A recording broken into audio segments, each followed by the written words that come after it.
Congress diversion politics పేపర్లో అడ్వర్టైజ్మెంట్లే ముఖ్యం. Fee reimbursement బకాయిలు ఉన్నది. పెండింగ్ లో ఆరోగ్యశ్రీ సఫాయి కార్మికులకు జీతాలు, కాంట్రాక్టర్ల బిల్లులు చెల్లిస్తలేరు. కులగణనలో బీసీలను తక్కువ చేసి చూపించారు. కాంగ్రెస్ కార్యకర్తలకే ఇండ్లు ఇస్తున్నారు. బీజేపీ ఎంపీ ఈటెల రాజేందర్ ఆగ్రహం. సార్ ఇప్పుడు మరి మీరు కూడా దేశవ్యాప్తంగా చేస్తామని చెప్తున్నారు కదా కులగణన, అది కూడా చేయండి జర.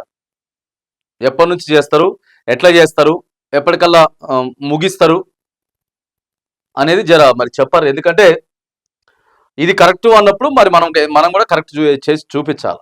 ఇది కరెక్ట్ కాదు అన్న తర్వాత మనం కూడా కరెక్ట్ చేసి చూపించాలా. ఇక రీఎంబర్స్మెంట్ అయితే బాకీలు ఉన్నది, అట్లనే ఉన్నది. ఆరోగ్యశ్రీ సఫాయిలకు అట్లనే ఉన్నాయి. కాంట్రాక్టులకు బిల్లులు చెల్లించట్లేదు. వాస్తవే. మొన్న పోయి బట్టి గారి ఛాంబర్ దగ్గరనే ధర్నా చేసిండ్రు. కాంగ్రెస్ కార్యకర్తలకే ఇండ్లు, రైట్, ఇవన్నీ బాగానే ఉన్నాయి. ఇవన్నీ మంచిగానే చెప్పారు ఈటల రాజేందర్ గారు. సో డైవర్షన్ పాలిటిక్స్ అయితే కొద్దిగా చేస్తా ఉందని చెప్తున్నాడు. కానీ కులగణన మాత్రానికి మీ బీజేపీ ఎప్పుడు చేస్తుందో కూడా మరి ప్రజలకి క్లారిటీ ఇవ్వాలి.